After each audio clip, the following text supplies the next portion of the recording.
ചൂരൽമലയിലും ഉരുൾപൊട്ടലിൽ കാണാതായവർക്കുള്ള തിരച്ചിൽ 5ാം ദിവസവും തുടരുകയാണ്. 340-ലധികം ആളുകൾ ദുരന്തത്തിൽ മരിച്ചതായാണ് സ്ഥിരീകരണം. ഒപ്പം തന്നെ 30 കുരുന്നുകളുടെ മരണവും സ്ഥിരീകരിച്ചിട്ടുണ്ട്. റഡാർ ഉൾപ്പെടെയുള്ള ആധുനിക ഉപകരണങ്ങൾ എത്തിച്ചാണ് തിരച്ചിൽ നടത്തുന്നത്. ഇതിനോടകം 206 മൃതദേഹങ്ങളും 134 ശരീരഭാഗങ്ങളും കണ്ടെടുത്തു. 146 പേരുടെ മൃതദേഹങ്ങൾ ബന്ധുക്കൾ തിരിച്ചറിഞ്ഞിട്ടുണ്ട്. 74 മൃതദേഹങ്ങൾ ഇതുവരെ തിരിച്ചറിയാൻ സാധിച്ചിട്ടില്ല. 206 പേരെ ഇനിയും കണ്ടെത്താനുള്ളതായാണ് വിവരം. ചാലിയാർ പുഴയുടെ വിവിധ പ്രദേശങ്ങളിൽ നിന്നായി 67 മൃതദേഹങ്ങളും 121 ശരീരഭാഗങ്ങളും കണ്ടെടുത്തിരുന്നു.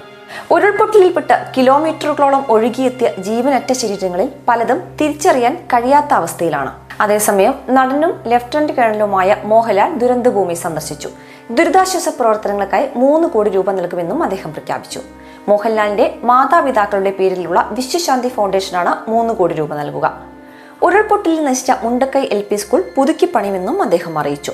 ഏറ്റവും സങ്കടകരമായ കാഴ്ചയാണ് കുറച്ച് ദിവസങ്ങളായി കാണുന്നതെന്നും നേരിട്ട് കാണുമ്പോഴാണ് അതിന്റെ വ്യാപ്തി എത്രത്തോളം ഉണ്ടെന്ന് മനസ്സിലാകുന്നതെന്നും മോഹൻലാൽ പറഞ്ഞു. ആർമിയും പോലീസും ദുരിതാശ്വാസ പ്രവർത്തകരും സന്നദ്ധ സംഘടനകളും ആരോഗ്യ പ്രവർത്തകരും ജനങ്ങളും ചേർന്ന് സംയുക്തമായി നടത്തുന്ന രക്ഷാപ്രവർത്തനം കയ്യടി അർഹിക്കുന്നതാണെന്നും അദ്ദേഹം പറഞ്ഞു. മുണ്ടക്കൈ, ചൂരൽമല, പുഞ്ചിരിമട്ടം എന്നീ മേഖലകൾ കേന്ദ്രീകരിച്ചാണ് ഇപ്പോൾ രക്ഷാദൌത്യം പ്രധാനമായും നടക്കുന്നത്. ചാലിയാർ, നിലമ്പൂർ, കോഴിക്കോട് എന്നിവിടങ്ങളിലും പരിശോധന ഊർജിതമാക്കിയിട്ടുണ്ട്. 9,000-ലധികം ആളുകളാണ് വിവിധ ദുരിതാശ്വാസ ക്യാമ്പുകളിലായി കഴിയുന്നത്.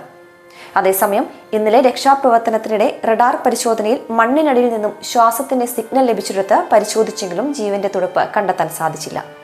ബെയ്ലി പാലത്തിലൂടെ സൈന്യത്തിന്റെ നേതൃത്വത്തിലെത്തിയ രക്ഷാപ്രവർത്തകർ 40 സംഘങ്ങളായി തിരിഞ്ഞാണ് തെരച്ചിൽ നടത്തുന്നത്.